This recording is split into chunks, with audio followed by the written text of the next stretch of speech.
Bonjour à tous, alors aujourd'hui on va faire un tutorat sur la physiologie cardiaque, notamment le chapitre portera sur l'anatomie du cœur.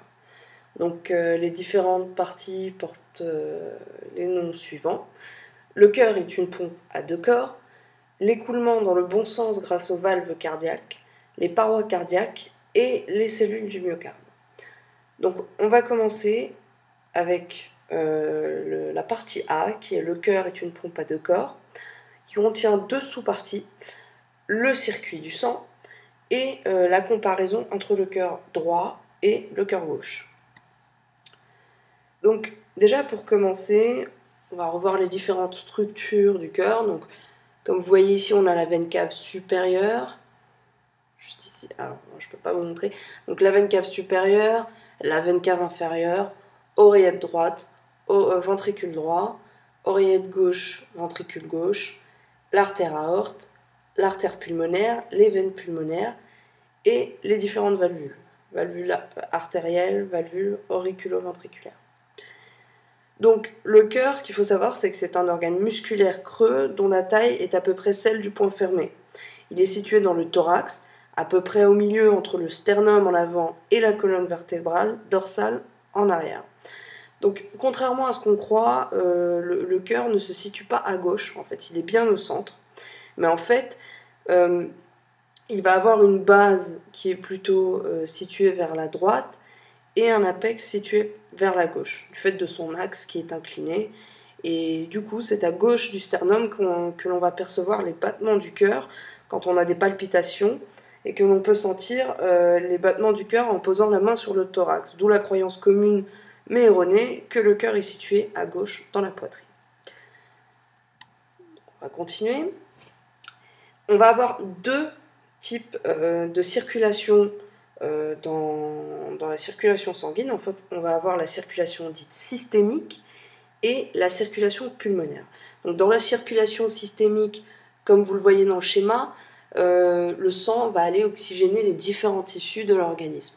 Tandis que dans la circulation pulmonaire, le sang va aller se réoxygéner dans les poumons, tout simplement.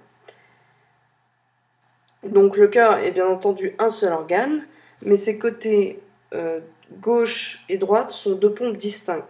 En fait, le cœur a en effet un côté droit et un côté gauche et quatre cavités, deux par côté. De chaque côté, le sang qui revient au cœur entre dans l'oreillette, d'où il passe dans le ventricule, qui le pompe hors du cœur. Alors, à bien noter par lesquels il en sort. Donc, certains font cette petite erreur de penser que dès qu'un vaisseau est représenté en bleu, c'est automatiquement une veine. Non. En fait, une veine, c'est un vaisseau qui va venir au cœur. Donc, pour le moyen mémotechnique, venir, veine, ça se ressemble assez. Et les artères, eux, sont des vaisseaux qui vont sortir du cœur. Donc, c'est pour ça qu'on dit dans la circulation pulmonaire, tout s'inverse. Non, en fait, rien ne s'inverse. C'est juste que les artères pulmonaires qui vont sortir du cœur, elles sont chargées en CO2 parce qu'elles reçoivent le sang désoxygéné de la circulation systémique. Et les veines pulmonaires, elles vont être rechargées en dioxygène, tout simplement. Donc là, ce qu'on va faire, c'est qu'on va se baser sur le circuit d'une goutte de sang. Voilà, on va suivre le trajet typique d'une goutte de sang. Ce qu'il faut savoir aussi sur le cœur, c'est que sa partie gauche et sa partie droite, ces deux côtés, vont être séparés par une cloison musculaire continue que le cœur gauche. Donc, on va suivre le parcours de cette goutte de sang. Je la fais apparaître ou en rouge ou en bleu, enfin je l'ai surligné ou en rouge ou en bleu, en fonction du fait, en fonction de son oxygénation ou non. Lorsque la goutte de sang est oxygénée, je l'ai surlignée en rouge, et lorsqu'elle est désoxygénée, en bleu, pour que ce soit un peu plus clair pour tout le monde. Donc, la goutte de sang, elle va être juste ici, dans les tissus. On va commencer là, voilà. Ce circuit de la goutte de sang, on va la faire en 10 étapes. Ensuite, cette goutte de sang, qu'est-ce qu'elle va faire ? Elle sera désormais désoxygénée, elle sera riche en CO2, et elle va revenir par les grosses veines caves. Ensuite, cette goutte de sang va se retrouver dans l'oreillette droite, ici, puis elle passe dans le ventricule droit. Le ventricule droit va ensuite pomper la goutte de sang dans l'artère pulmonaire ici. Et cette artère pulmonaire, on ne le voit pas parce qu'ici c'est un schéma, mais elle va se diviser en deux branches. Une pour le poumon droit et une pour le poumon gauche. Donc la goutte de sang va passer de la circulation systémique à la circulation pulmonaire, comme vous le voyez. Elle va passer, ici on était dans le circuit systémique, et lorsqu'elle passe dans l'artère pulmonaire, elle va passer dans la circulation dite. Donc, une fois qu'elle sera passée dans cette circulation, cette goutte de sang va se réoxygéner, et la goutte de sang va gagner l'oreillette gauche, logiquement, par ce que l'on appelle les veines pulmonaires. Donc je vais vous montrer dans le second diapositive. Vous voyez ici, on a ce que l'on appelle les veines pulmonaires. Donc elle va arriver dans l'oreillette gauche via ces veines-là. La 8e étape, la goutte de sang traverse l'oreillette gauche et gagne le ventricule gauche. Et ensuite, cette goutte de sang va passer du ventricule en 4. Puis cette goutte de sang, comme au début, va ensuite réoxygéner les tissus de la circulation systémique. Maintenant, on va comparer le cœur droit et le cœur gauche. Donc, comme je vous l'ai dit, il y a un seul cœur, mais on distingue ces deux fonctions du cœur. D'où cette dénomination de cœur droit et de cœur gauche. Donc les deux ventricules pompent simultanément la même quantité de sang. Donc le débit de sang oxygéné pompé par le ventricule gauche est égal, en moyenne, à celui du sang désoxygéné que pompe le ventricule droit. Ensuite, on va définir deux notions importantes qui sont la pression et la résistance. Donc la pression, ça va être la force exercée sur la paroi des vaisseaux par le sang pompé par le cœur. Et la résistance, c'est ce qui s'oppose à l'écoulement du sang, et elle est due aux frictions entre le sang et les parois des vaisseaux, et entre les particules de sang. Donc, ce que l'on voit dans le tableau, c'est que la circulation pulmonaire, elle est à basse pression et à faible résistance à l'écoulement du sang, tandis que la circulation systémique, elle est à forte pression et forte résistance. Ensuite, donc, ce qu'il faut conclure par là, c'est que... désolé, je me suis perdue dans mes pensées en fait. Je parle et je me perds dans mes pensées. Pour pomper le même débit de sang, alors, le ventricule gauche effectue plus de travail que le droit. Alors, la paroi musculaire du ventricule gauche est logiquement nettement plus épaisse que celle du ventricule droit. Donc, surtout, je peux pas vous le dire maintenant, on va voir ça après. Enfin bref, vous avez compris la logique, c'est pour ça que le ventricule gauche apparaît plus épais et plus gros que le ventricule droit, parce qu'il a une pression et une résistance qui lui est appliquée qui est beaucoup plus forte que celle du ventricule droit. Voilà. Donc les différents types de valves qu'on va trouver dans le cœur. Donc comme vous le voyez, on va avoir les valves auriculo-ventriculaires qui se trouvent entre les oreillettes et les ventricules, les valves semi-lunaires entre les ventricules et les grosses artères, et ensuite on va expliquer pourquoi il n'y a pas de valve entre les veines et les oreillettes, et quelles sont les conséquences, ou le peu de conséquences qui en découlent. Concernant les valves, là pour l'instant ça va être une intro sur toutes les valves cardiaques.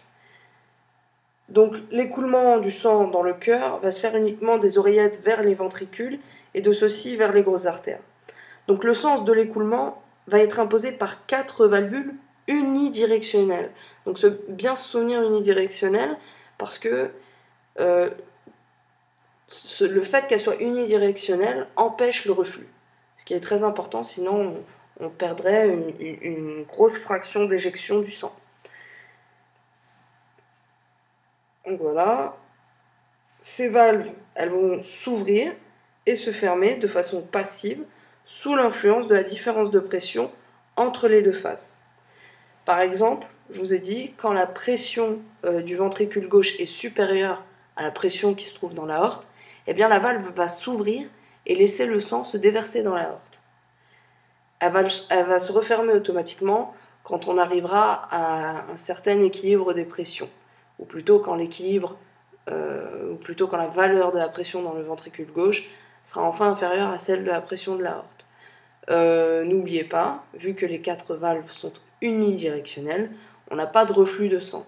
Ça fonctionne un peu comme des clapets. Donc pour les valves auriculo-ventriculaires entre les oreillettes et les ventricules, les 2 valves sont les valves auriculo-ventriculaires droite et gauche. Elles sont situées entre l'oreillette et le ventricule correspondant. Ces valves vont permettre le passage du sang de l'oreillette vers le ventricule quand la pression dans l'oreillette est plus haute que dans le ventricule pendant le remplissage de celui-ci, et elle s'oppose au reflux du sang pendant que le ventricule chasse du sang dans l'artère correspondante, alors que la pression y est beaucoup plus forte que dans l'oreillette. Si la montée de la pression dans le ventricule, lorsqu'il se contracte pour pomper le sang, ne fermait pas la valve, une partie plus ou moins importante du sang refluerait dans l'oreillette et les veines, au lieu d'être poussées dans l'artère correspondante. Donc, cette configuration des valves vont éviter un reflux, et comme je vous l'ai dit, c'est très important pour éviter une grosse perte de la fraction d'éjection. Donc la valve auriculo-ventriculaire droite, elle possède 3 valvules. C'est d'ailleurs pour ça qu'elle est appelée valve tricuspide. Donc je vais vous la remontrer dans la diapo précédente. Vous voyez ici, on a la valve tricuspide, elle a 3 valvules. Et ici c'est la valve bicuspide. Vous voyez, la valvule gauche, elle a que 2 valvules, donc elle est dite mitrale. On va avoir des cordages qu'on voit sur la photo ici, qui sont fixés au bord des valvules auriculo-ventriculaires, et elles vont justement s'opposer au basculement et éviter le reflux. Ces cordages vont des valvules à ici ce que l'on voit, les muscles papillaires. Les valves semilunaires, donc elles sont situées entre les ventricules et les grosses artères. Donc on a 2 types de valves semilunaires, on a la valve aortique et la valve pulmonaire, que l'on voit ici. Donc ici c'est la valve aortique et ici la valve pulmonaire. Elles sont faites de 3 valvules en forme de demi-cupule, et là, ces valvules sont appelées semilunaires, valvules semilunaires. Ensuite, je vous ai mis un tableau pour résumer le moment d'ouverture et de fermeture de ces valvules, en fonction de la pression dans les ventricules. Donc ces valves, elles s'ouvrent quand la pression dans les ventricules gauche et droit est plus haute pendant la contraction et l'éjection ventriculaire que dans l'aorte et l'artère pulmonaire respectivement. Et ces valves-là, elles se ferment pendant la relaxation des ventricules dans lesquels la pression tombe en dessous de celle de l'aorte ou de l'artère pulmonaire respectivement. C'est toujours le même système que précédemment avec les valves auriculo-ventriculaires entre les oreillettes et les ventricules. Donc la fermeture des valves va empêcher le reflux dans les ventricules du sang qui vient d'être pompé dans les grosses artères. On continue. Il n'y a pas de valve entre les veines et les oreillettes. Par contre, ce qu'il faut savoir, c'est qu'il n'y a tout de même pas de reflux important des oreillettes vers les veines. Pour 2 raisons. En fait, la pression des oreillettes ne monte pas au-dessus de la pression des veines, et l'orifice des veines caves dans l'oreillette droite, elle est partiellement occluse pendant la contraction de l'oreillette. D'où l'absence de valve entre les veines et les oreillettes.